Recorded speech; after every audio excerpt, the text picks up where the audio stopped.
Okay, so why do you think the Freemasons and the Catholic Church run all of our institutions? Why do you think the Freemasons and the Catholic Church run all of the educational system?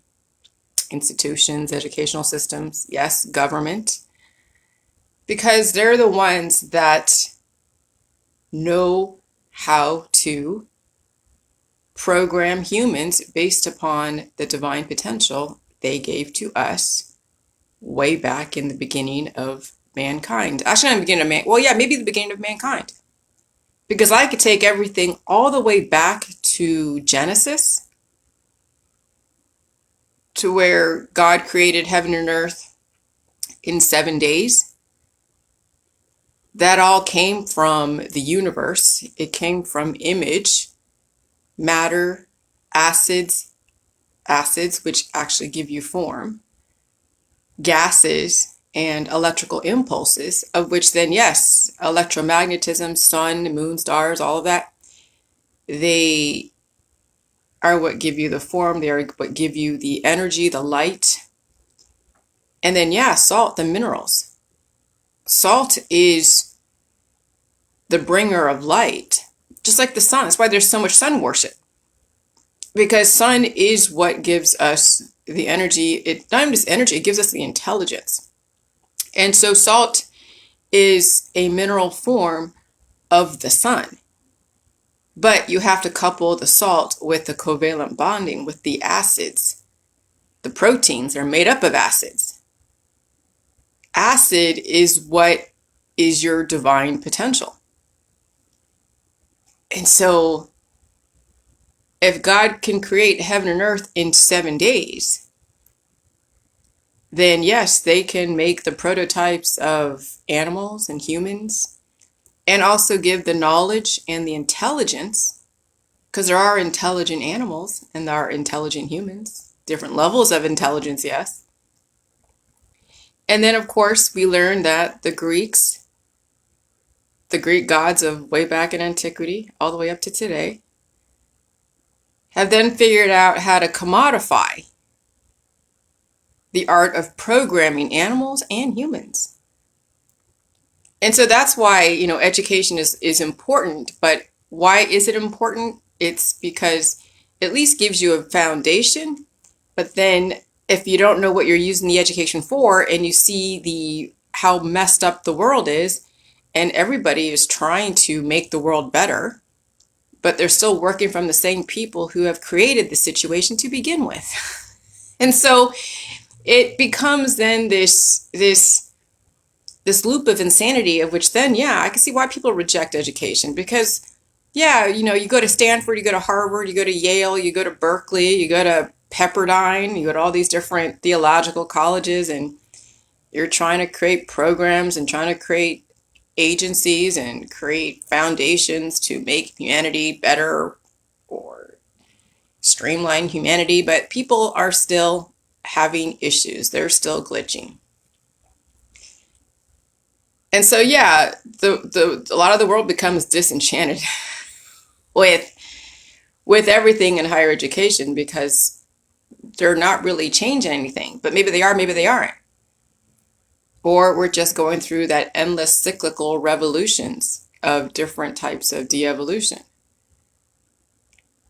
And so, yeah, so when I was breaking down the English language a couple, like maybe 6 or 7 months ago, and I'm now putting together my paper finally, on my book, really like taking my thought process from 6 or 7 months ago, which did not even house the 12 Olympians as actual Illuminati and the gods, and also the Catholic Church and the Freemasons. I broke down the English language to reasoning, to the marketing. How are you able to sell the facts and spin a truth? And that's why there's so many truths. That's why you see the truther world. Because you can have one truth, which is the mainstream truth, which is accepted, which is why people go to school, which is why people, do what they do. And then you can have an alternative truth like, oh, wait, hold on a second. We're being programmed by somebody, or we're being depopulated, or we're being this, or being that. And, and so everybody see certain things get leaked out and they have certain pieces of information, but they haven't figured out the whole big picture. So, and so then, yeah, the gods figured out how to use language and to use logic and reasoning to then mold the human to be a specific commodity, a product, to be bought and sold. And that's essentially really what's going on. And so finally now I'm putting together this section, this chapter. What's this chapter called?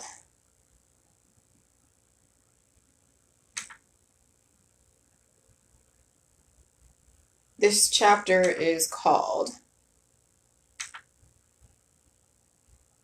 The Divine Potential Was the Gift from Mankind. Well, it's from the gift of, not mankind. Hold on a second. The divine potential was the gift from the gods. And so I'm going to put together the divine potential is, yes, the acids in the universe coalescing into then an actual programmable human and animal. And then all of the logic and reasoning that we learned from Socrates, who was taught by two women. That's why women are going to be the ones that are going to evolve our society or devolve our society. And so that's why women, you have to understand your place in this world, that it is so important. That's why you're seeing now everything kind of being feminized, because yes, it's the woman that turns the head. It's the woman that's going to make or break her sons and daughters. It's the woman who is going to be the most integral part of our evolution on this planet. And so when you have 7 billion people, of which 6.5 billion are going to be exploited for their resources, you have to now figure out, are you going to be one of those that are going to be exploited?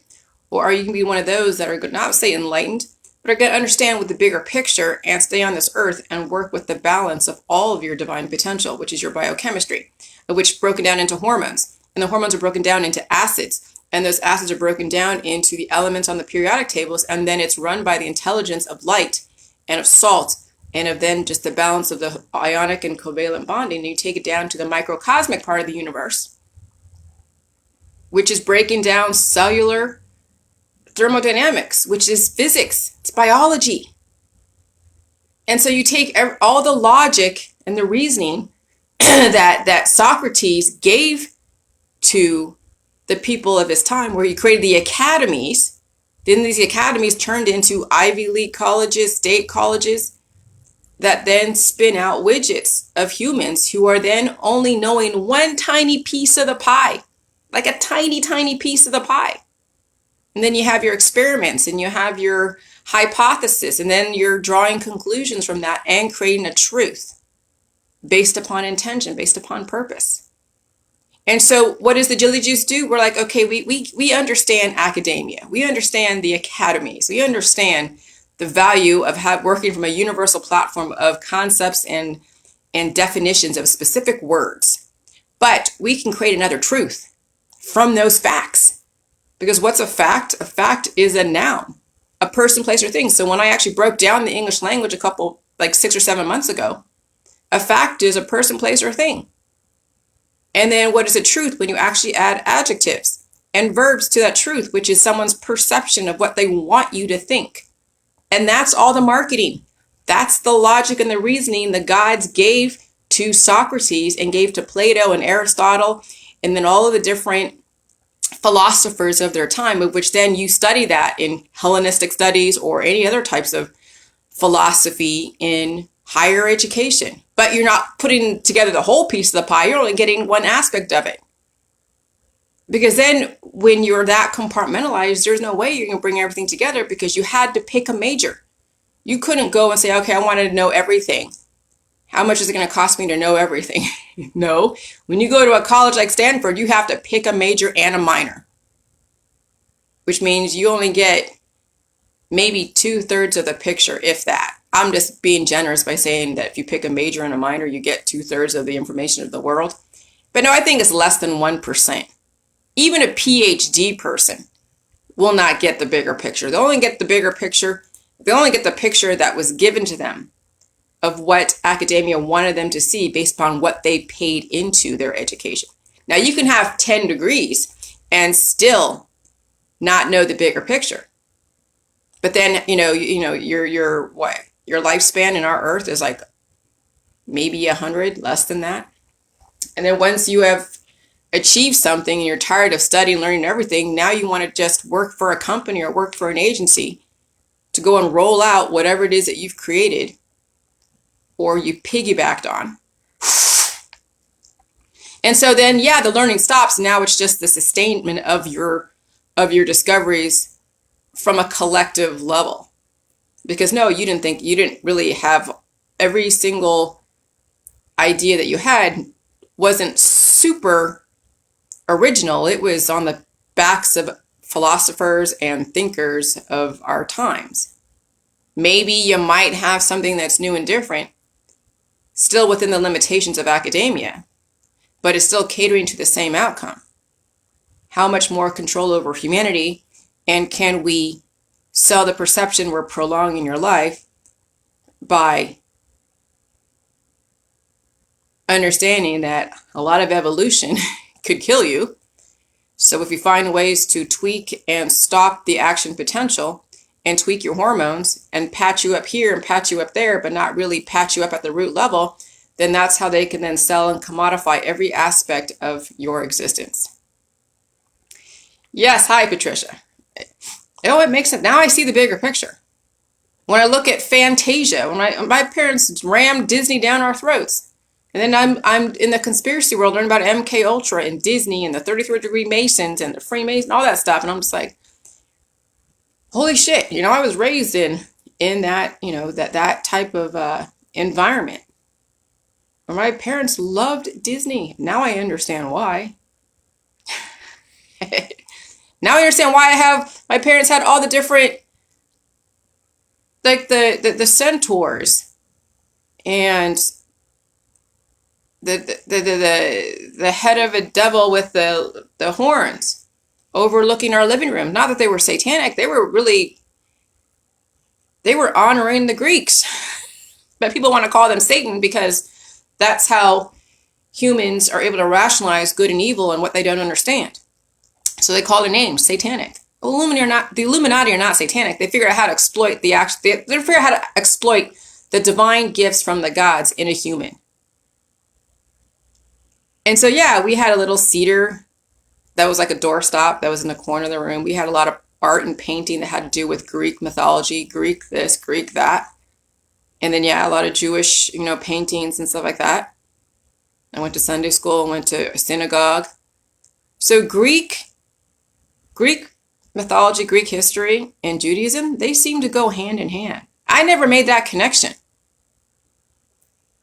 All I made was that, oh God, satanic. But no, nobody's satanic. It's just the fact that some people allow themselves to be exploited. And so when you allow yourself to be exploited, then people are going to take advantage of you. And then they teach you how to take advantage of each other in college. They teach you how to take advantage of each other in your marketing classes, in your MLMs. How do you get someone to do what you want them to do? It's called neuro-linguistic programming. I've learned that when someone was trying to teach me how to sell some kind of truck insurance. NLP. That's a logic and reasoning that came from out of the Socrates world, academia. And they teach humans how to exploit each other. And then you realize that the humans that are in your world are exploiting you, and they don't know they are. They're just doing what they were taught. Then you think, oh my God, they're so evil. No, people are not evil. They're just doing what they were taught. Everybody's on automatic pilot trying to survive because they don't have it within them to survive. And so they rely on everyone around them to keep them alive because they don't know how to keep themselves alive. And then we demonize each other. And then people become faces of stuff that we have that are unresolved. And then that's why you have the wars. That's why you have the different factions, the political parties and the religion and all the scientific debates. And so it all makes sense. But now I understand now, when I look at the memory of my house and all the art that was in my house and what my mom was really into, she was into the Greek art. She was into, I was like, holy shit.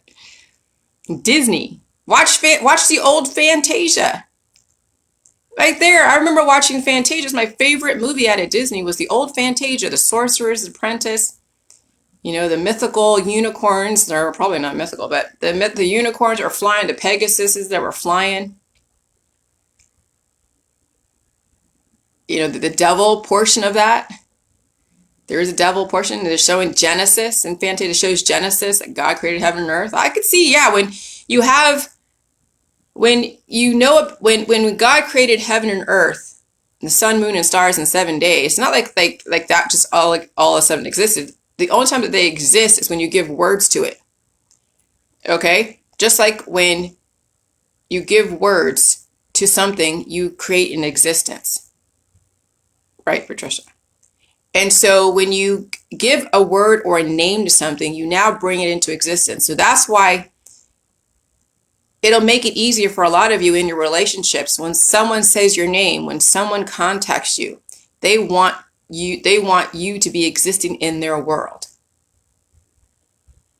And so if you create a name like a word like a sun, you know, to a caveman, they see this big ball of light. They don't even have the words to say it. But there's this big thing in the sky that's yellow, but that's still language. But when you actually give words to objects, that brings it into existence. It brings it into a reality. And then you teach everyone, yeah, that's a sun, that's a moon, that's a star. That's Jillian.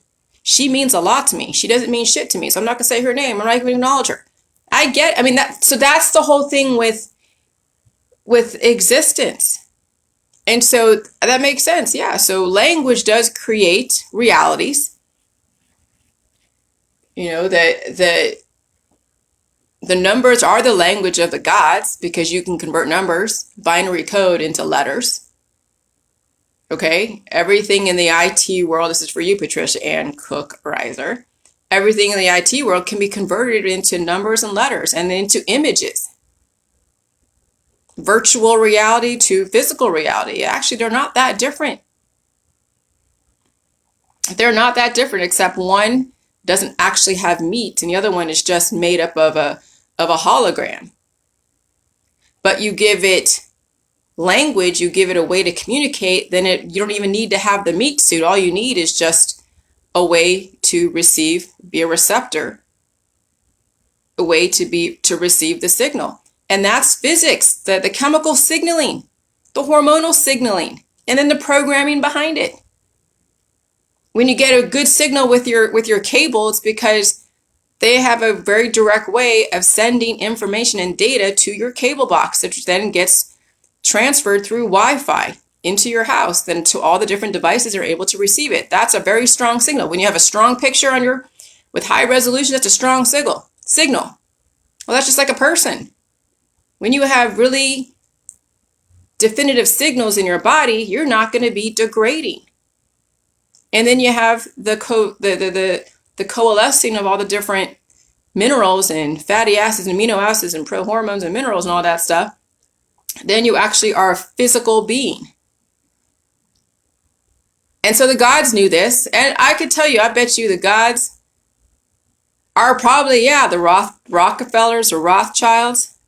Nothing wrong with them. They just understand humanity. The Catholic Church, the Pope, all the different religious leaders that make a shit ton of money, they are very aware of all this. And so do the stars in Hollywood that are being used to program the population, of which why then you see someone like Cardi B that's trying to get their target audience who is legally to procreate. And then why some people are so offended by them? Well, then don't watch it if you're offended. I don't watch Cardi B. I don't even watch mainstream television. I only watch Netflix. And I pick and choose the programming that I want based upon what I want to learn.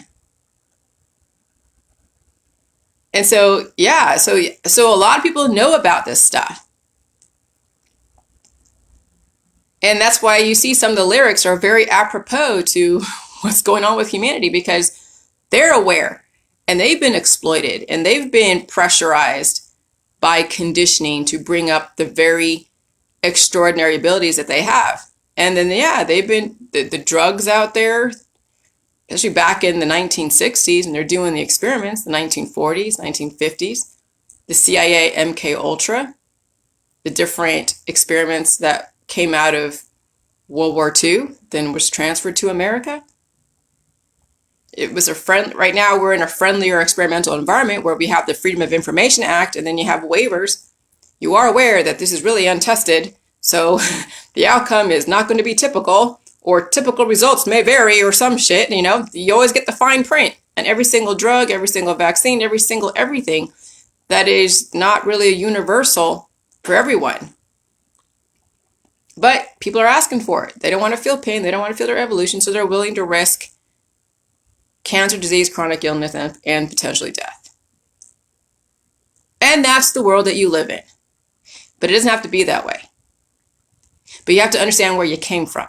So what if the gods, what if the gods, did create Earth and created everything on Earth? The sun, the moon, the stars were there, where the sun was there already. And these higher intelligence came from other planets, other galaxies that wanted to then create another galaxy where they can control. And Earth is the Garden of Eden. Earth is the place to be. If you don't want to be on Earth, then I don't know where you're going to go. Saturn? I don't know, man. I don't know. This is some trippy shiz. So yeah, I can see that why people worship the stars and the government officials, the ones that are really high up. Yeah, they are very privy, or they're also exploited humans that were given this information, and of course they're not immortal because that's not what they're here for. And if they are, then they're going to go into their cave after they're done with influencing the regular world. Like, let's say Trump. Let's say Trump at the time, at his, like, he's 70 or 60 or something, or he's 70 or whatever. Well, he'll leave society at some point after he's done everything. They'll say he died. Maybe he will, maybe he won't. Maybe they will. Maybe he has access to something like Jilly Juice. Because, yeah, back in the biblical days, people are saying that Noah and Moses and those biblical characters lived to be thousands of years old. And salt was the commodity. Are you worth your weight in salt? Are you worth your weight in your intelligence? And so I'm sure the characters of antiquity were living to be thousands and thousands of years old. And then the reason why we got 120 was because we were so fruitful and we multiplied that the gods found a way to exploit our innovation so they can create a utopian society. Because you still have to have people who are contributing, just like I'm watching The Walking Dead yet again. The Walking Dead has so many parallels to what's going on and what's going to happen in the future, where it's essentially we're starting over again, but with more knowledge. But yeah, you're going to have people fighting to be king of the mountain because that is a baser level instinct. And then you have a higher form of intelligence where, yeah, sometimes people have to die because that's what happens in order to have, life on this earth. Just like when you do waterfalls and Jilly Juice, some of the parasites that were taking up residence are going to have to leave your body. They don't want to leave the host. But there are still some parasites in your body that are help mediating you and the environment, and they're very needed. You don't want to kill the parasites, all the parasites in your body, because you need viruses. Your microbiome is viruses, parasites, protozoa, proteins, fungus, and bacteria. So I'm telling you, watch The Walking Dead, man. It's some pretty astounding stuff. And they're telling you what's going to happen. They're telling you what's going on. There's so many shows and movies that are telling you what's going on and who humans are, but they do it through science fiction. They do it through allegory and mythology, so you don't get the connection that it actually really is true. When we're taught to lie to our kids, say, oh yeah, aliens don't exist and ghosts don't exist and mythical creatures don't exist. Well, yeah, I mean, there's a specific virtual reality we live in. We go to work, we go to school, we walk down the street, get our mail, We go hang out at the bars or go to a coffee shop, we go to restaurants, we go do our job or go do some kind of schooling. And that's the extent of our life. Maybe we're privy to new information, maybe not. And so, and maybe some people have those gifts of seeing different dimensions because they played with drugs, or they just had that gift because it was passed down to them, but they're still dying. So, it's now, I guess, just a time to face your humanity and face your divinity. And then we're going to watch our friends and family be exploited by the system because they don't get it, and they're too entrenched and too committed and invested in their beliefs. But at least you'll see the confirmation of what's going on. Some of you have seen it for a while, but you just didn't know how to grasp life. Now you have a way to grasp life with actual, specific, measurable results. And then you can create any reality you want. You can create a new program. Patricia, you can create a new program for your body, mind, and spirit, as well as the world that you live in. And that's what I really view the point of Jilly Juice. It's not to exploit animals. Because if you are breeding animals to sell, you're just like the gods that are trying to exploit innocent creatures. If you're exploiting your friends and family because you can't do it on your own, okay, then hopefully you do the jade juice and that doesn't happen. Right, Patricia Asteroid. She says, I recorded the TWN or DVR for Mom to see. She's been watching it since it started. And oh my God, yes, I see it. Yeah. Oh, it's pretty intense when you actually hear what they're saying. And so, yeah, so people are going to have to come to terms with their humanity and their divinity. And if you are exploiting creatures of this earth, you are like a human without the divine potential, because humans do things to exploit each other. They find ways to lie and manipulate and get the most out of someone without really giving back. And so, yeah, breeding animals so you can sell them? Oh, hell no. Don't do that to an animal. Learn how to figure out what your purpose is and you work for what you want. But selling humans and selling animals is probably the worst thing you can do on this earth. The worst thing. Breeding animals to sell to people who you have no idea what they're going to do with that animal. And so that's the world that we live in, is that we exploit everything on this earth, and that's what the gods have done to us. Now some of us can rise above that. But I have an animal that I'm not exploiting. She does what she does. I don't breed her. I don't need to breed her. I don't want to breed her. I don't want 50 million animals. I don't need to sell any pit bulls. But I wanted a pet. If we hadn't saved her, she would have gone who knows where, or she would have been destroyed. So if you're going to have an animal, don't exploit it and keep it alive. Honor its life. That's what you're going to come out of Jilly Juice, is that nothing is expendable or disposable and nothing is exploitable. You exploit your own potential. You think of ideas on your own.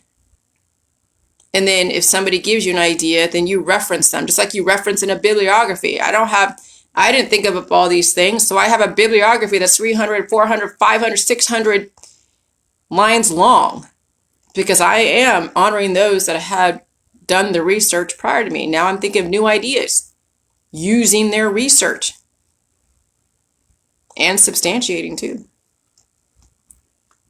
So yeah.